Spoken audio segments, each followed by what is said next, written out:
रहमानिर्रहीम अस्सलाम वालेकुम। आज 15 जनवरी बरोज़ हफ्ता हम बात करेंगे 3 अहम केसेस के हवाले से। इस्लामाबाद हाई कोर्ट का एक तारीखी फ़ैसला सामने आया है और ये साकिब निसार ऑडियो स्कैंडल के हवाले से है, जिसमें प्रॉक्सी का किरदार अदा कर रही है Sindh high court bar association, जिस पर अटारनी जनरल साहब ने उनका चेहरा भी बेनकाब किया था। अब इस पर 3 अहम सवाल उठाए हैं अटारनी जनरल साहब के आर्गूमेंट्स के बाद इस्लामाबाद हाई कोर्ट ने, चीफ जस्टिस अतर मिनल्ला साहब ने। असल ऑडियो किसके पास है, आपने ये ऑडियो कहाँ से ली है और क्या आप वो ऑडियो अदालत में जमा करवा सकते हैं। अदालत ने वो सारे सवालात का जवाब भी लिख दिया है और शरीफ ख़ानदान का जो सारा खेल है वो इस फैसले में बेनकाब कर दिया है। और ये मामला बड़ा दिलचस्प होने वाला है, क्योंकि ये चाहते थे सिर्फ अदालतों के ऊपर इल्ज़ाम तराशी करना कि हम कहीं हवाला देंगे कि जनाब आपके पास तो उस बंदे के हवाले से जिसने हमें सज़ा दी है या जिसने हमें नाअहल किया है या जिसने हमारे ऊपर एक जज बिठा दिया था, उस बंदे के बारे में तो आपकी अदालतों में केसेस पेंडिंग है उसकी मुबैना ऑडियो के, तो फिर हम तो बेगुनाह हुए। लेकिन इनको ये नहीं पता था कि ये मामला बहुत आगे चला जाएगा और ये ऑडियो एडिटिंग करने वाला असल है कौन, ये ऑडियो है किसके पास, ये भी मामला होगा। और ये चले थे जजेस की इंक्वायरी करवाने और इंक्वायरी से पहले इनकी इंक्वायरी शुरू हो गई है कि आपने वो जो ऑडियो लीक करवाई है वो कहाँ है, किसने की है, किसने बनाई है, कौन उसका आथर है। वो सारी चीज़ें इस फैसले में आ गई हैं, उसकी तफसीलात मैं आपके साथ शेयर करूँगा। साथ हम बात करेंगे सिंध हाई कोर्ट का एक अहम फैसला सामने आया है जरदारी माफिया के ख़िलाफ़। नैब सखर ने जो एक बड़ी रिकवरी सिंध हुकूमत के हवाले की है। सिंध हुकूमत हमेशा गिला करती है कि नैब हमें पैसे इकट्ठे कर कर के नहीं देता, और कैसा हमारा निज़ाम है कि जिनके चोरों से पैसे इकट्ठे होते हैं फिर उन्हीं को वापस चले जाते हैं। ये है हमारा कानून और ये है हमारा निज़ाम, और हम सारे इसके सामने हम वो करते हैं और हम पाबंद हैं। हम इसके बारे में कुछ कह नहीं सकते क्योंकि लिखा हुआ कानून है। और पहले मैं आपको बताऊंगा सर्विसेज हॉस्पिटल लाहौर में एक अफसोसनाक वाक़या पेश आया और इस वाक़या का ज़िम्मेदार जो भी है, लेकिन ये जो वाक़या ये बड़ा अफसोसनाक है। इस वाक़या में सूबा पंजाब के दारुल हुकूमत में कायम सर्विसेज हॉस्पिटल जो हमेशा बड़े बड़े स्कैंडल का सामना रहा है, और ये पंजाब कार्डियोलॉजी और सर्विसेज हॉस्पिटल बिल्कुल पास पास हैं। कभी कोई डॉक्टर किसी मुबैना ज़्यादती में मुलव्वस पाया जाता है, कभी जो मुख्तलिफ़ तरह के स्कैंडल्स सामने आते हैं। और अब एक स्कैंडल सामने आया कि एक मरीज़ ख़ुद चल कर आया हॉस्पिटल में, एमरजेंसी में उसकी जो इलाज था वो ना किया गया और उसकी डेथ हो गई, और उसके लवाहिकीन ने एक धरना दे दिया और वहाँ पर एक क्लैश शुरू हो गया लवाहिकीन का और डॉक्टर्स का। तफसीलात के मुताबिक लाहौर के सर्विसेज हॉस्पिटल में मरीज़ की मौत के हवाले से इब्तदाई रिपोर्ट तैयार कर ली गई है, जिसमें डॉक्टरों को कसूरवार करार दिया गया है। वज़ीर आला पंजाब के हुक्म पर यह रिपोर्ट तैयार की गई थी। इब्तदाई रिपोर्ट की कॉपी जो सामने आई है उसके मुताबिक 4 डॉक्टर्स के ख़िलाफ़ पीडा एक्ट की सिफारिश की गई है। मैं ये कहता हूँ कि ये पीडा एक्ट नहीं है, ये नेगलिजेंस है, कत्ल ख़ता में आप इसको लेकर जाएं। ये सिर्फ पीडा एक्ट के तहत कार्रवाई नहीं बनती। रिपोर्ट में डॉक्टर सलमान हसीब, डॉक्टर इमरान भट्टी, डॉक्टर महमूद उल हसन और डॉक्टर सलमान सरवर के ख़िलाफ़ पीडा एक्ट के तहत कार्रवाई की सिफारिश की गई है। MS services hospital doctor Ehtesham ने वाक़या की inquiry report secretary specialized health को भिजवा दी। रिपोर्ट में यह भी कहा गया कि मरीज़ 5:52 पर अपने पाँव पर हॉस्पिटल आया। 6:43 पर मरीज़ के डेथ सर्टिफिकेट पर रिसीव डेथ लिख दिया गया। अब अंदाज़ा लगाएं, एक मरीज़ चल कर ख़ुद आता है, ये लाहौर का बड़ा हॉस्पिटल है सरकारी, एक मरीज़ चल कर आता है और 1 घंटे बाद उसके डेथ सर्टिफिकेट पर लिखा जाता है रिसीव डेथ। और इब्तदाई रिपोर्ट के मुताबिक मरीज़ की डेथ के बाद यंग डॉक्टर्स ने इमरजेंसी बंद कर दी। MS सर्विस हॉस्पिटल का कहना है कि मरीज़ की हलाकत की ज़िम्मेदारी डॉक्टर्स पर आयद होती है, लेकिन जब लवाहिकीन ने एहतजाज किया तो यंग डॉक्टर्स ने उल्टा जो है वो बंद कर दी इमरजेंसी। ये जो मामला है समनाबाद के रिहायशी मरीज़ हामिद यासीन के अस्पताल में डॉक्टरों की गफलत से जो मौत वाक़ई हुई थी उसके बाद आया, जिसके बाद लवाहिकीन ने जे रोड पर शदीद एहतजाज किया था और डॉक्टर्स ने एमरजेंसी बंद कर दी थी। और फिर ये इंक्वायरी सामने आई थी जिसमें 4 डॉक्टर्स को ज़िम्मेदार करार दिया गया है।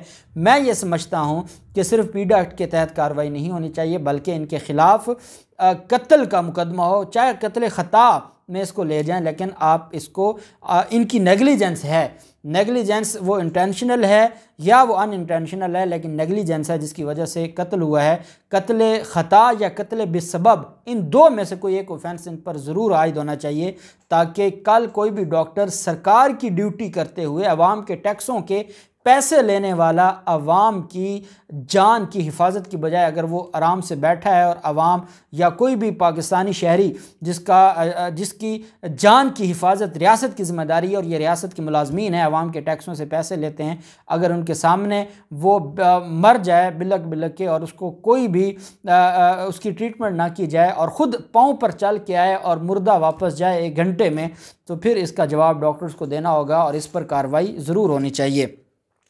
फिर मामला आ जाता है सिंध हाई कोर्ट का। सिंध हाई कोर्ट में एक अहम केस की समाअत हुई और सिंध हाई कोर्ट ने MPR कॉलोनी में गैर कानूनी तामीरात के ख़िलाफ़ सिंध बिल्डिंग कंट्रोल अथॉरिटी को अमली कार्रवाई का हुक्म दिया है। MPR कॉलोनी बलोच गोठ में गैर कानूनी तामीरात से मुतल्लिक़ केस पर समाअत हुई। अदालत ने SBCA हुकाम की जानिब से पेश की गई रिपोर्ट पर अदम एतमाद का इजहार किया और अदालत ने कहा कि अमली कार्रवाई करें और 6 हफ्तों में रिपोर्ट सबमिट करवाएं। जस्टिस हसन अज़हर रिजवी ने SBCA हुकाम से इस्तफसार किया कि अब तक गैर कानूनी इमारत को मिसमार क्यों नहीं किया गया। वो जो आगे कहानियाँ सुनाते रहे, अदालत ने कहा नहीं, जो गैर कानूनी इमारत बनाएगा ऑर्डर कर दिया कि जो इलेक्ट्रिक SEGC और वाटर बोर्ड को भी इमारत में किसी भी इमारत में जो गैर कानूनी बनी है वहाँ कोई कनेक्शन यूटिलिटी कनेक्शन ना देने का हुक्म जारी कर दिया है और ये एक अहम पेशरफ्त सामने आई है। फिर मामला आ जाता है नैब की तरफ से। नैब सक्खर ने 58 मिलियन रुपए की रिकवरी के जो पैसे थे, रकम थी, वो चेक सिंध हुकूमत के हवाले कर दिया है। DG नैब सक्खर मिर्ज़ा सुल्तान ने मुख्तसर तकरीब में मज़कूरा रकम का चेक सिंध हुकूमत के हवाले किया है। नैब सक्खर की टीम इस तरह करप्शन के ख़िलाफ़ जो काम कर रही है उसमें एक बड़ी रिकवरी है, 58 मिलियन की रिकवरी है। अकॉर्डिंग टू लॉ जिस सूबे में से वो रिकवर होगी उसी सूबे की हुकूमत को दिया जाएगा और सबसे ज़्यादा रिकवरी सिंध से हुई और सबसे ज़्यादा पैसा भी सिंध को मिला।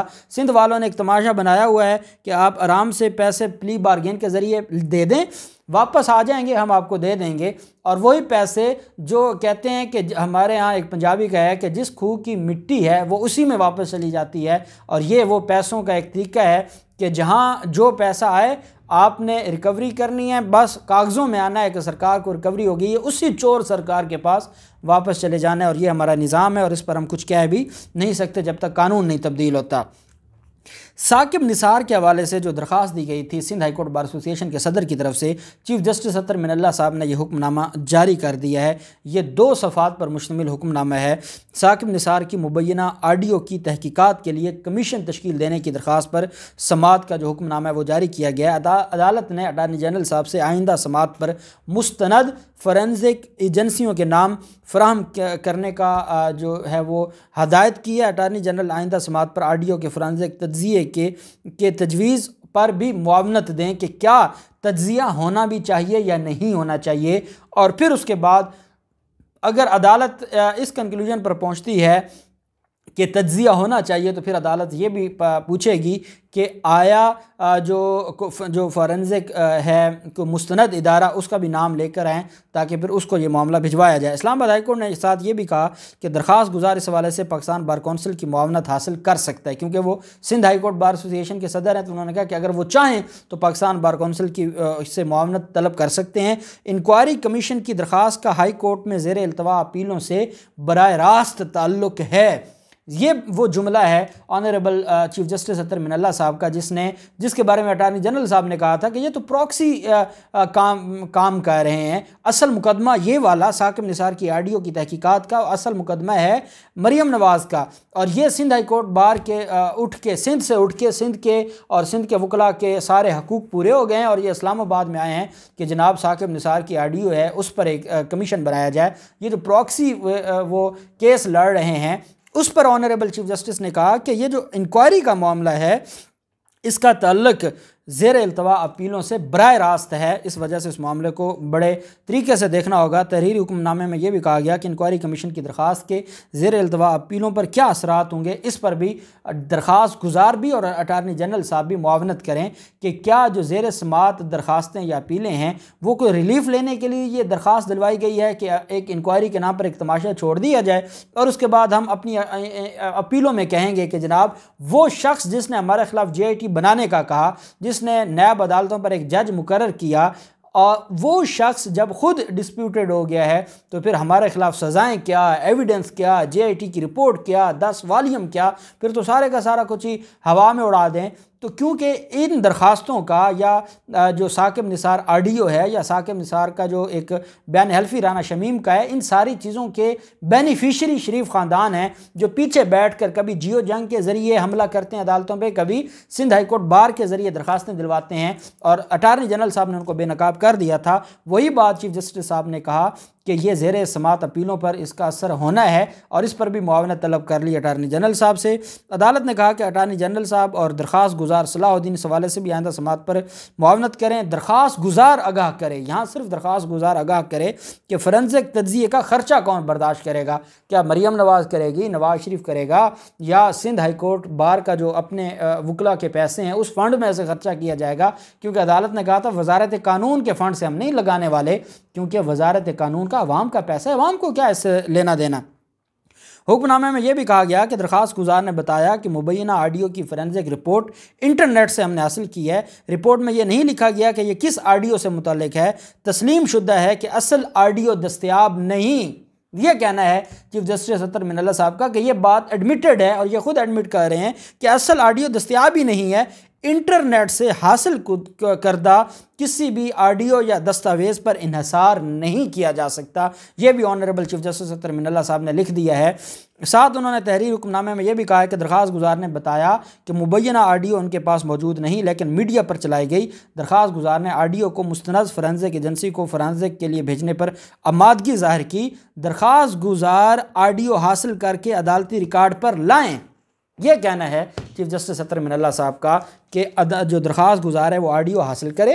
मरियम नवाज़ के पास होगी जो उन्होंने बनाई है, जो इसकी एडिटिंग की है, या नवाज शरीफ के पास लंदन में पड़ी होगी, तो दरख्वास्त गुजार ऑडियो हासिल करके पहले अदालती रिकॉर्ड का हिस्सा बनाए असल ऑडियो, क्योंकि फोरेंसिक तो असल ऑडियो कौन है, और फिर उसके बाद ये देखा जाएगा कि ये मामला भिजवाना चाहिए नहीं भिजवाना चाहिए। इस पर जो अगली तारीख़ है 27 जनवरी की, उस पर अदालत में समाअत होगी। अटारनी जनरल साहब अदालत में बहस करेंगे और अदालत पर अगला मामला, अगर ऑडियो आ गई और अटारनी जनरल साहब और चीफ जस्टिस इस बात पर कायल हो गए कि हाँ ये मामला भिजवा दें, हमें कोई एतराज़ नहीं है, तो फिर ये मामला भिजवाया जाएगा। लेकिन उससे पहले जो इंटरनेट उस जो ऑडियो है जो असल नहीं है उसकी कोई अहमियत नहीं है, ये अदालत ने लिख दिया है। और फिर अपीलों का इससे क्या लेना देना है और कैसे ये प्रॉक्सी जो खेल खेला जा रहा है उसको भी अदालत ने बेनकाब कर दिया अपने फैसले में। देखते हैं मज़ीद क्या होता है, जो भी तफसीलात होंगी आपके साथ शेयर करते रहेंगे। अल्लाह पाक पाकिस्तान का मुनासिर हो। बहुत शुक्रिया। अल्लाह हाफिज़। पाकिस्तान जिंदाबाद।